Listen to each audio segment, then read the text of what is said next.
Have you ever been woken up by loud knocking on your door in the middle of the night? I mean, really loud banging while you're sleeping peacefully in your own home? Well, that's exactly what happened to me. And guess what? It was the HOA lady who called the cops on me for being in my own house. Yeah, you heard that right. When she found out who I really was, her face went completely white. She just stood there like a statue, not saying a word, looking like she wanted to disappear forever. If you want to see what happens when bad people get caught, get ready for this crazy story. So let me tell you how this whole thing started. About 3 months before this happened, I moved to a pretty place called Sunset Lake Village. It's right next to a beautiful lake with lots of trees. My name is Mark Thompson. I'm 34 years old, and I work on my computer catching bad guys who steal money online. My little house by the water is really nice. It has a warm fireplace, 2 bedrooms, and a big porch where you can see the lake. I just wanted a quiet place to work and relax away from the busy city. But I didn't know that Sunset Lake Village had a mean lady in charge. Her name was Carol Peterson, and she was the boss of all the houses in our neighborhood. She acted like she owned the whole place. Carol is 45 years old and used to work with money in office. But here's the thing. She got fired from her old job because she was stealing money from her company. Nobody liked to talk about it, but everyone knew. She had been the neighborhood boss for 4 years and acted like she was the queen of everything. When new people like me moved in, she didn't like us at all. She had keys to everyone's house and walked around at night like a police officer, checking on everything. She said she was keeping the neighborhood safe, but really she was just being mean to people who didn't do exactly what she wanted. I'm not the kind of person who likes to cause trouble. I follow all the rules and keep to myself. I just wanted to live peacefully by the lake. Our neighborhood had a stupid rule that said if you wanted to sleep in your house during winter, you had to tell them 24 hours before. They said it was because of heating and water pipes. Fine, I thought. I'm good at following rules. So every time I want to stay overnight, I would send an email, get a message back saying, okay, and I thought everything was perfect. I really believed they would be happy to have someone who follows all the rules. Boy, was I wrong about that. So one Friday night in November, it was cold, and the lake looked really pretty with fog on the water. I drove to my house with food and my computer, ready to work on a big project. Right at 6 o'clock, I sent my usual email saying, "Hi, this is Mark. I'm staying this weekend. Everything is working fine." I got my okay message back and felt great.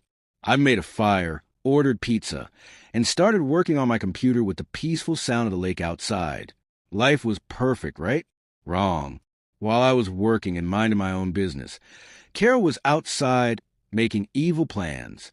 See, Carol had this weird habit every night at 10 o'clock. She would walk around the neighborhood looking for people breaking rules. She saw the lights on in my house and smoke coming from my chimney. Instead of knocking on my door like a normal person, she just decided I was breaking the rules. Later, we found her secret notes that said she wanted to teach me a lesson. This is where she did something really, really bad. At 11:30 at night, Carol used her secret key to get into the neighborhood office. She got on the computer, found my email that said I was staying overnight, and deleted it. Then she threw it in the computer trash and emptied that too. Her own notes that we found later said, "Mark needs to learn to respect me and follow MY rules." But she wasn't done being mean yet. At 11:45, she called 911 and lied to them. She said, "There's someone breaking into 245 Sunset Drive. Someone is in the house who shouldn't be there. I'm the neighborhood boss." She made it sound like I was a dangerous person.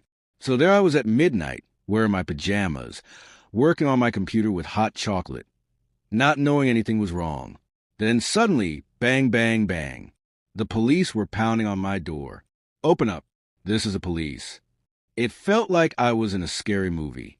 I opened the door, still holding my hot chocolate, and the police officer said, "Someone called and said you're not supposed to be here. Can you prove this is your house?" I was so confused and shocked, but I showed them everything. My ID, the papers that prove I own the house, my bills, even a picture of the email saying it was okay for me to be there.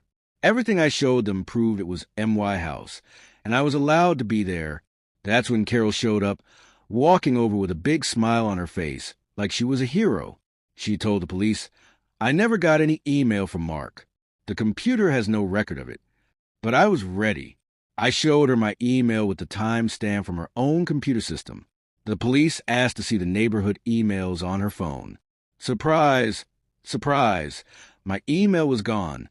Carol started mumbling about computer problems, but the police could see I owned the house and everything was fine. But Carol couldn't just leave it alone.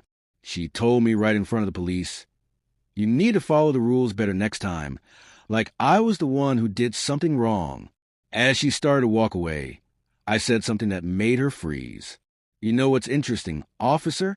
I work catching people who delete computer files and lie about it. Computer servers keep copies of everything, even deleted emails." Carol's whole body changed. She got stiff and scared. Her shoulders went up, and she looked terrified. That was when I first saw her get scared of getting caught. The next day, Carol decided to be even more mean. She sent an email to everyone in the neighborhood, making me look like a bad guy. She wrote, "Danger avoided thanks to quick HOA action. Person staying in house without permission has been dealt with." She even posted a picture of the police cars outside my house on the neighborhood website. All her friends were writing, "Thank you, Carol, and you're so brave." What the neighbors didn't know was that Carol was the person they really needed to be protected from. By Monday, she made things even worse.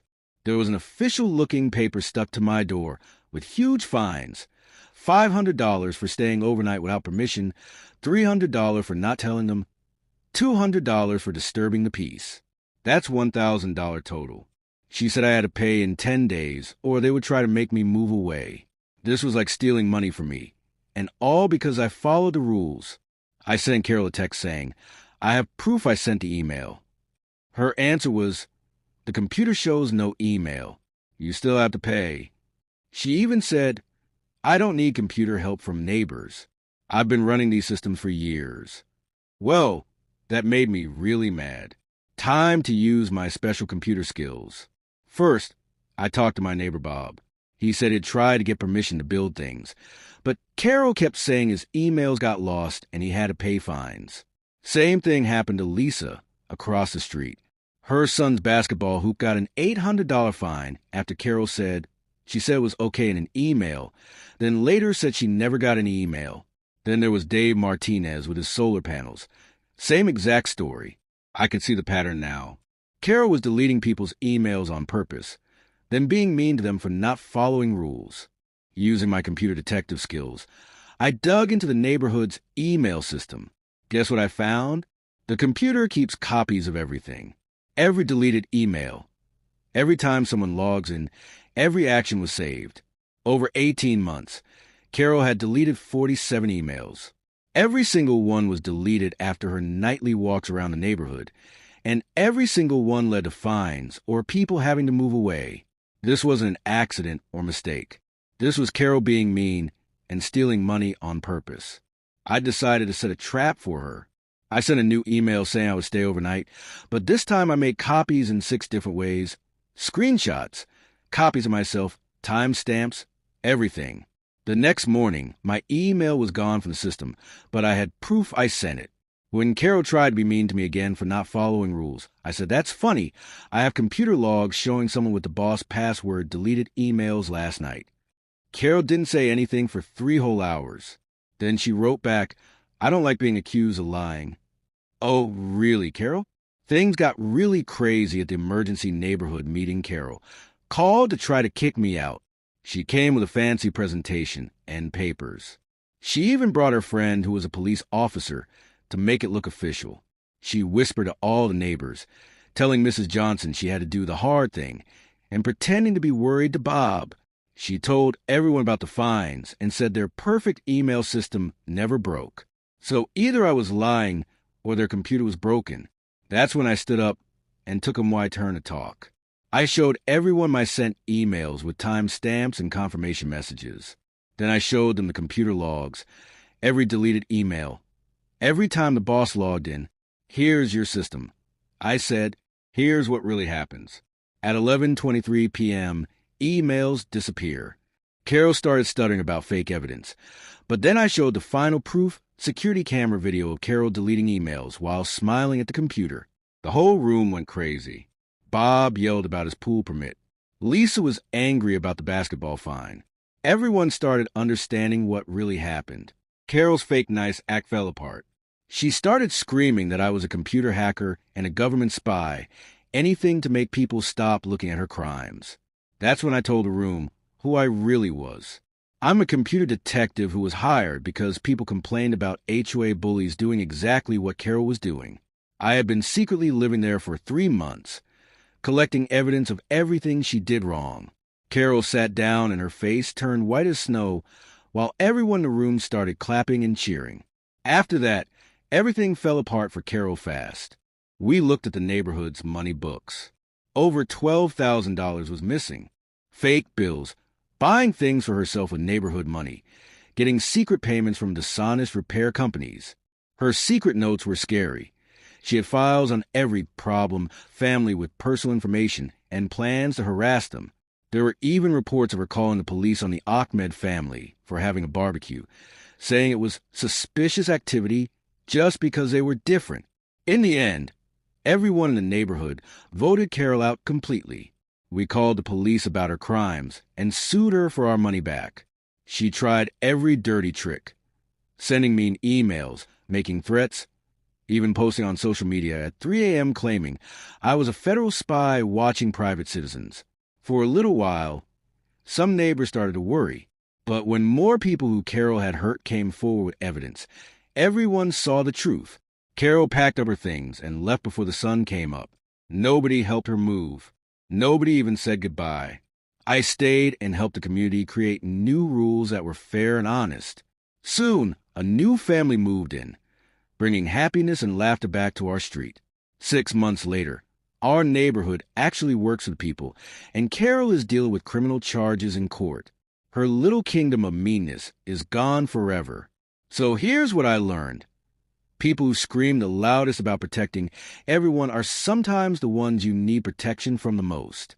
If you're dealing with bullies like Carol, write down everything and save all your proof.